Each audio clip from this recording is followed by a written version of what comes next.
right, welcome. How you guys feeling?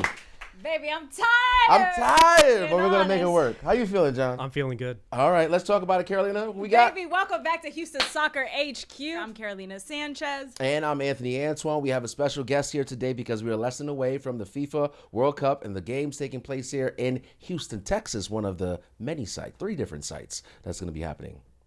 Not three. Three countries. 3 countries. 3 countries. 16 host cities. All right. Like I said, I'm tired at the top of the show. All right. Anthony was in Jersey, then came back. Yeah. I was in Chicago, now back. Yeah. We've been traveling, and our special guest, VP of Operations for FIFA World Cup 2026, the Houston Host Committee, John Coppins, has a newborn baby at home. So, you got to bear with us today. Yeah. Okay. We're hanging in there. Congrats. How's the fam? Thanks. First and foremost, how's the fam? How's everything going? It's great. Big sister's adjusting well. Mom's doing great. Just dealing with the lack of sleep, which we've discussed here. But it's kind of a good prep or primer to next spring and summer when we're going 1,000 miles per hour, getting ready for these matches. Yeah. Do you think you're going to have less sleep now or next year?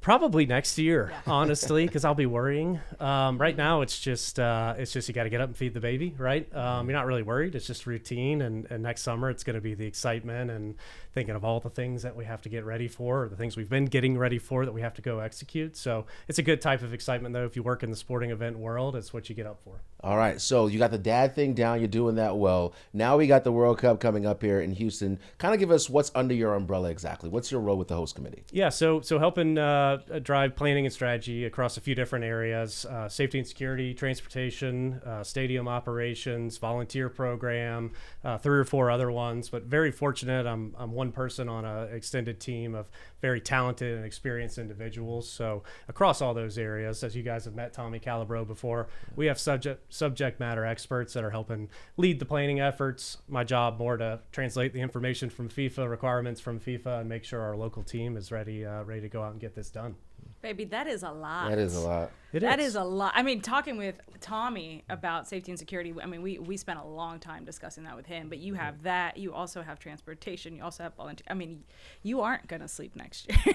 Well, like I said, we're lucky. We've got experts helping us plan, but, my role really is to step back, view all the moving parts, make sure they're all working in concert together. We're very fortunate here in Houston and Harris County. We've hosted major sporting events before. Now, this is an unprecedented event, scale and scope. 16 cities, 3 countries, 48 teams. So from that standpoint, it's a lot to wrangle. It's a lot to wrap your mind around the duration of the event. But it's exciting. It's what I've done my whole career, not necessarily in the sport of soccer, but it's really an incredible challenge and opportunity, and just thankful I get to be a part of it. I mean, this is like an every 30, 40 years thing in the U.S. if we're lucky. So feel very fortunate to be in this position working on the event. So give me more of your background, like to even get to this position. Talk about what you've done in the past and your expertise that made you the right guy for this position. Yeah, so I spent 15 years working in the golf world for the United States Golf Association, which was the governing body of the sport of golf here in the United States, planning large-scale events. The U.S. Open, if you're a golf fan, one of the biggest events in the entire sport of golf, and really focused on planning all the non-competition-related logistics for the event. So hotels, transportation, hospitality, tickets, safety and security. So again, very translatable to what we're doing here for the World Cup, and was very lucky to help plan those events and those tournaments in cities all across our country and work with athletes from all over the world. So again, learned a lot during that time, but I can tell you, I actually had an event here in Houston back in 2020. Nobody does major sporting events better than Houston, and the opportunity to come work alongside my colleagues and on the host committee. What an incredible opportunity to blend that experience and my pride being from Houston and living here in Houston.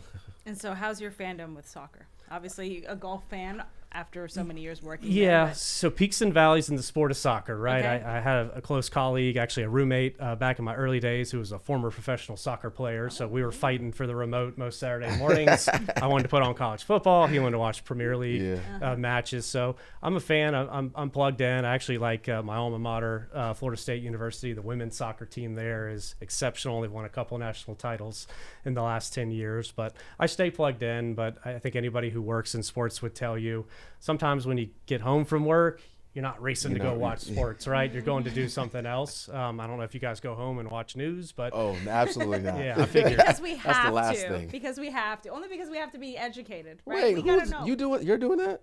baby. You're making me feel terrible now because when I go home, that's the Are last you thing kidding? I want to do. Okay, he's I'm not watching doing it Love on Island or TV, something. but you're definitely consuming. I'm scroll. news. That's You're fair. That's fair. consuming That's fair. news. Oh, Yeah, sure. we That's have fair. to. That's fair. That's Only fair. because we have to. Sure. Yeah. So yeah, I mean, I watch it, and I'm trying to get more into it, or at least more up to speed. We were talking before about the Dynamo player who's hopefully working his way towards a spot on the men's national team, right? Talk about later. So those local stories, obviously, you got to stay plugged in and follow. But regardless, it doesn't matter which of the 48 teams come to Houston. It's going to be wild, right? It's going to be a sellout. There's going to be tons of fans from all over the world. So from that standpoint, we're just excited in December to find out who's coming to Houston.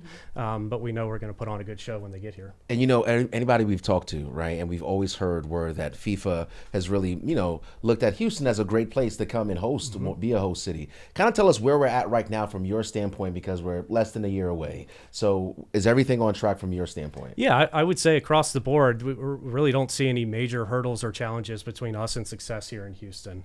Obviously, FIFA and the staff we work with had the Club World Cup this summer, which took up a lot of time, resources, attention. Since that's been over, it seems like everybody from FIFA went on like a 1 or 2 week vacation in the Caribbean somewhere, and they're showing back up now.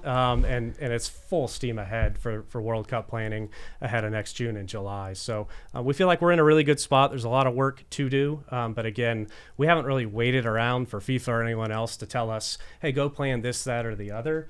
Houston, Harris County, we know how to do these events. We know what it takes to be successful. So we kind of drive at our own pace, so to speak, to make sure that all of the planning, at least the nuts and bolts, blocking and tackling, behind the scenes stuff that I work on, we've been making progress on that for the better part of 2 years.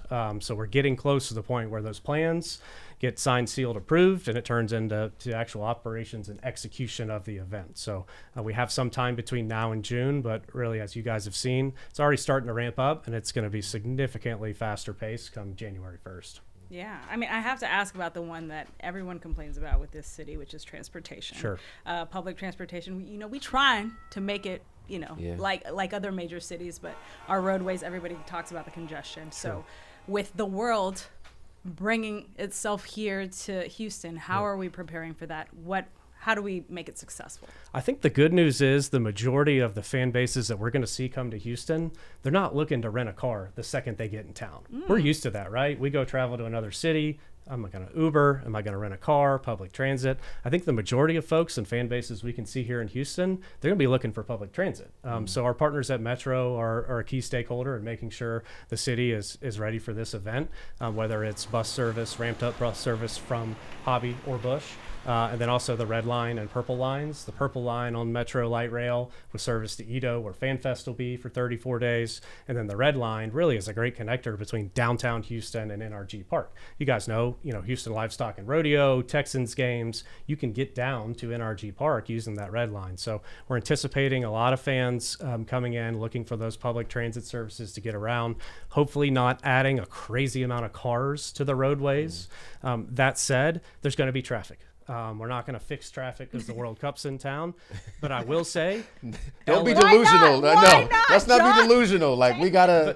But think about this: L.A., New York, Boston, Miami, everywhere else that's hosting games. You don't think they have traffic problems there? I mean, it's not a unique to Houston problem; it's a major city problem or issue. But I think through messaging and communication and working with our partners across the city and county, we'll be able to move people to the hot spots they need to get to, and especially down to NRG Stadium on match days. So is it possible that I'm hearing you say is we can have like some unique routes to get us from point A to point B, or just ramped up service from what we already have? I think a combination of both. Still in the planning phase on if we're going to bring on any additional park and rides, or bus services, or parallel bus services. In addition to the light rail service, but that ramp up, that's the key word there, is getting ready for the influx of international tourists, but also making sure that the residents and the people that use these transit systems to get to work, to get to the med center, to get downtown on a regular basis, they can still get to work, get to their homes. We can't forget about that, and we aren't forgetting about that. I can tell you throughout the planning, maintaining the normal course of business for folks who have nothing to do with the World Cup, that's a major part of the planning and a major consideration. This event's going to come and go. We're all still going to live here and be neighbors. So we want to do the best for the event, but also make sure that the regular Houstonian has a good experience around the event. And it's not just something that, added cars to or time to their commute to work. Awesome. And then speaking of Houstonians, we have to talk about the opportunity to be volunteers. So after the break, we're going to discuss the volunteer program that launched earlier this month. So stay right there. We'll be right back.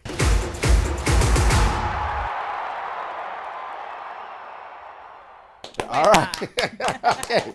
Welcome back to Houston Soccer HQ. We had a really good conversation there with John Coppins with the Houston Host Committee here. We have a lot going on. We talked about transportation, and now we're going to talk about opportunities where you at home can really get involved and make an impact here in our community and make sure that the World Cup, the games we have here in Houston, are the best ever. So let's talk about the volunteer opportunities for folks at home. Yeah, so any major sporting event like this requires a significant number of volunteers to support, and the FIFA World Cup is no exception to that rule. So I think across the tournament, all the host cities are looking for around 70,000 folks to sign up and volunteer. I mean, just think about how many people. That's an entire stadium full at NRG.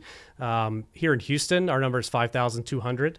That's made up of about 2,500, I'd say, FIFA competition functional area related roles, and then 2,700 that are a little bit more on the host city ambassador side. So think about helping folks get around town, working at the Fan Fest, really serving as a welcoming smile, face, information, human arrow, if you will, for visitors here. So we're really excited. Program launched on August 11th.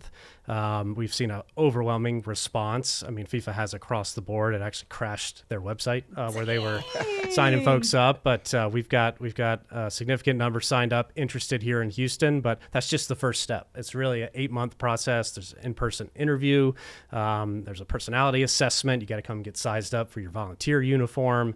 It really is an immersive opportunity to have an engagement with the event beyond buying a ticket to the event. And something, again, here in Houston with Super Bowls, Final Fours, college football playoffs, our volunteers always turn up. So it's great to have such a overwhelming interest. Now the work is upon us to help whittle that big number down and land on our 5,200 volunteers.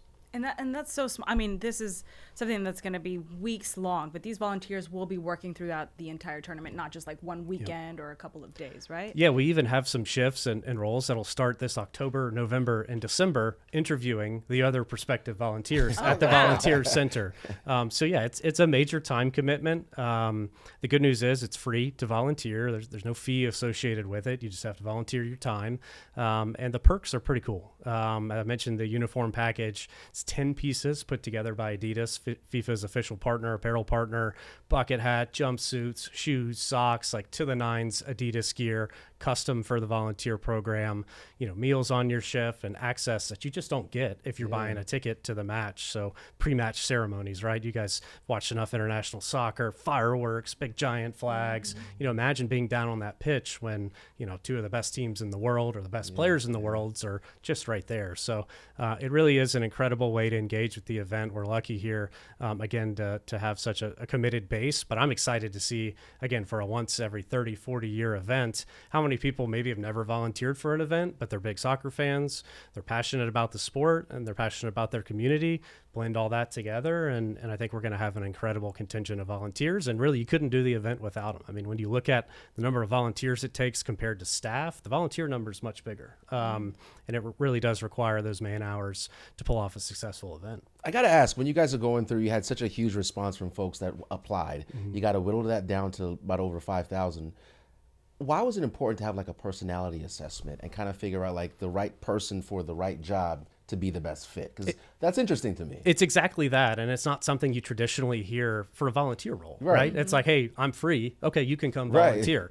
That's still somewhat the case here, but there's 26 different volunteer roles or committees you could be sorted onto. Some of them involve some significant requirements around being multilingual, right? So, FIFA is looking for folks that can speak 4, 5, 6 different languages that they may plug into certain roles, media operations, team services, to support the event. So I think it goes back to any role. If somebody's super introverted, doesn't like to talk to other people, we don't necessarily want to slot that person into a volunteer role where they have to answer questions for 6 hours at FanFest, right? Might be better for that person to be filing credentials or doing something behind the scenes, still able to support the event. But again, it's really FIFA driving the strategy around the program. There's algorithms and assessments and all this modern tech to help identify who would be a good fit here or there. But what I can tell you, there's a wide range of opportunities. So don't be scared by, I don't have experience in this, or I only speak Texan, I barely speak English. Like, don't get spooked by that. There's an opportunity for you.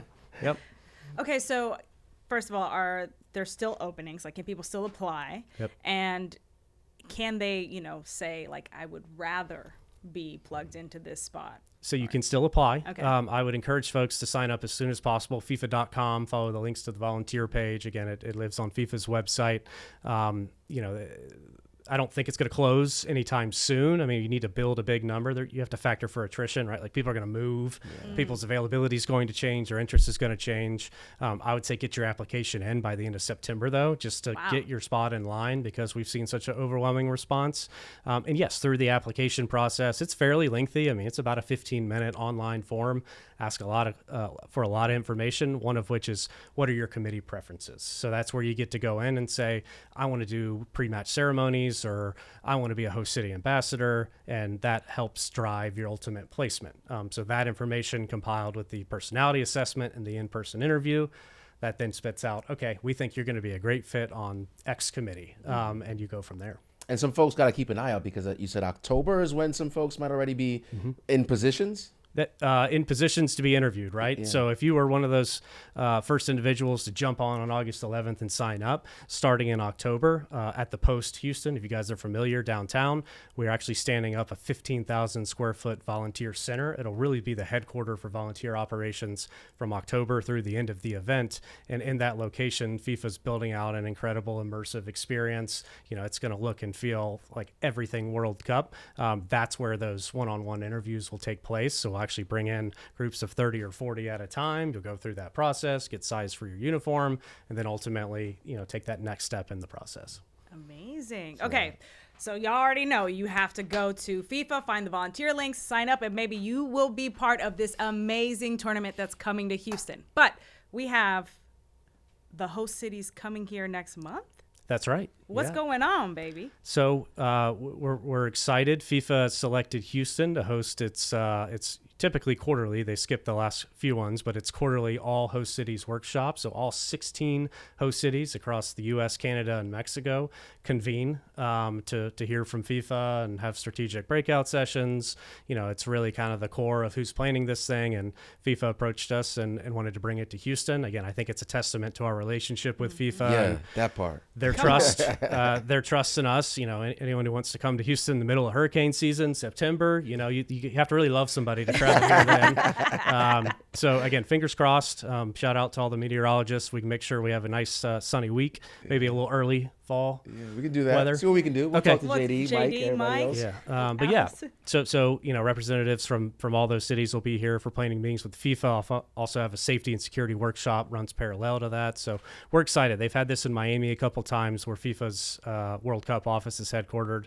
Toronto once, I think maybe New York once. But it's nice. It's nice to see Houston get that spotlight, and it's nice to welcome again all these other major cities across North America to Houston. I love that. So in that same vein of like the collaboration and them coming here, how much of that conversation is already happening now? Are you in communication with the guy in Philadelphia that's in your position, the guy or man or woman in your position in different cities? Yeah, it's happening across the board, as you would expect. There's relationships through sports and events that exist, and it's funny how many people from my past career will pop up working for FIFA or for another city. But we stay in close contact with our partners up the road in Dallas. Obviously, between Dallas and Houston, you've got 16 matches in the state of Texas, which is by far the most of any state. So Dallas, Kansas City, Atlanta, Miami, Philadelphia, it's frequent that we're on the phone together talking about transportation or public safety, volunteer program. And it's exciting to hear what other cities are, coming up with or challenges they're working through. But,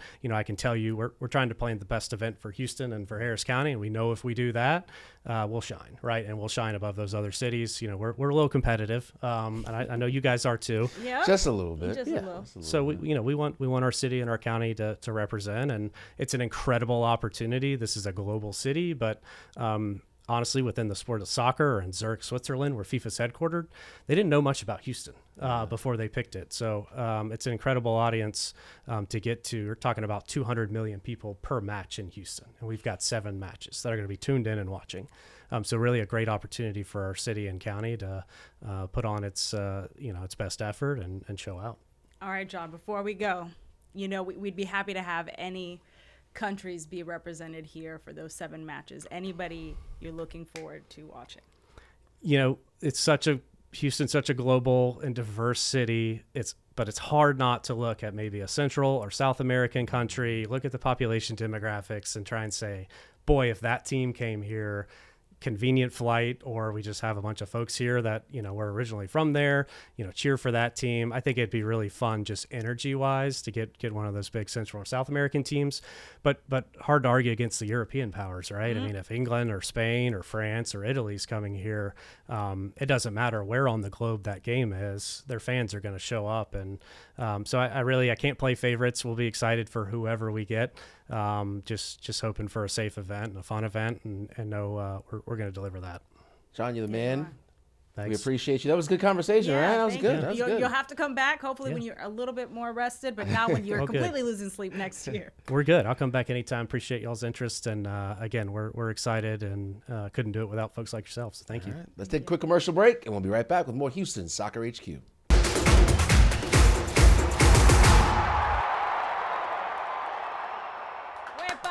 Welcome back to Houston Soccer HQ. John Coppins has left, and now we've got Uncle Craig back in the building. What's Our producer. Hey, producer Chambers. Oh. Suck it in a little bit. Get slim. All right, it's because we've got movement in the U.S. men's national team, right? Yeah. We just found out less than 24 hours ago what the roster will be for a couple of friendlies coming up, and I actually have that whole list. So let's discuss, shall we? All right, for goalkeepers, we've got Roman Celentano, Matt Freese, and Jonathan Klinsmann. Obviously, we don't see a Matt Turner, and I'm going to assume it's because it's a friendly. It's a friendly. We know where he stands, right? And Zach Steffen's out, too. Oh, Zach Steffen is also out, yep. All right, defenders, we've got Max Arfston, Noah Kai Banks, Tristan Blackman, Serginho Dest, Alex Freeman, Nathan Harriel, Tim Ream, and Chris Richards. Excited to see Chris Richards there. Yep. Excited to see Tim Ream, Serginho Dest. We haven't seen in a while. Max Arfston, who's been doing well as well. Yeah, he was an all-star too, MLS All-Star game. He's good. Midfielders, we've got Tyler Adams, of course, Sebastian Berhalter, Luca De La Torre, Diego Luna, Houston's own Jack McGlynn. That's my boy. And Sean Zawadzki. I don't know if I'm saying that correctly. Okay, and forwards, we've got Damian Downs, Christian Pulisic, Josh Sargent, Tim Weah, and Alex Zendejas. Okay, this is a nice mix. Friendlies nice mix again. Of Gold Cup. And what do you think? Our well, veterans. I think it's kind of a nice mix of some of the guys who did well at the Gold Cup, and then some of the people you'd expect to see there. I still don't think ultimately that these are a lot of these guys aren't going to be there come next summer, but you never know. You never know, but I do think 3 or 4 of them might be. Yeah, Diego Luna, keeping an eye on him for sure. Yeah, I wish Malik Tillman was on this list, but I think he might have proved his. He might have proved it already. Yeah, okay. I think both what we saw and I think some of the people we've talked to, like Tim Howard, who's just huge on Malik, and somebody who's been there starting for a while may have lost their jobs because of how good he's played. I don't know. All right, so these friendlies are coming up when? September? September, yeah. Sorry, let me pull it in up. In Harrison, New Jersey. Shout out to Jersey. Where I'm from, And they're playing against Japan and South Korea, South Korea. Yeah. Awesome. This is exciting. Exciting to watch. And speaking of Jack McGlynn, what do we got coming up? Next week, we got to sit down with Jack McGlynn, who just had multi-year sign with the Dynamo. Yeah. That's right. And we got to know him quite personally. Yeah, I was actually surprised to just kind of like have that moment because sometimes you never know what you're going to get with an athlete, but the kid is great. Like, I loved it. So you guys are going to love it as well. That's next week, all right? Yeah. Yep. Yeah, we will have it on Craig next week. It's ready to has go. Edited it and made it look good. Yes, somehow. All right. Before we go, how poorly are we doing in fantasy? Oh, time's up. Sorry. Yeah, let's just say neither one of us is looking real good right now. It is what it is. All right. See you next time. Peace.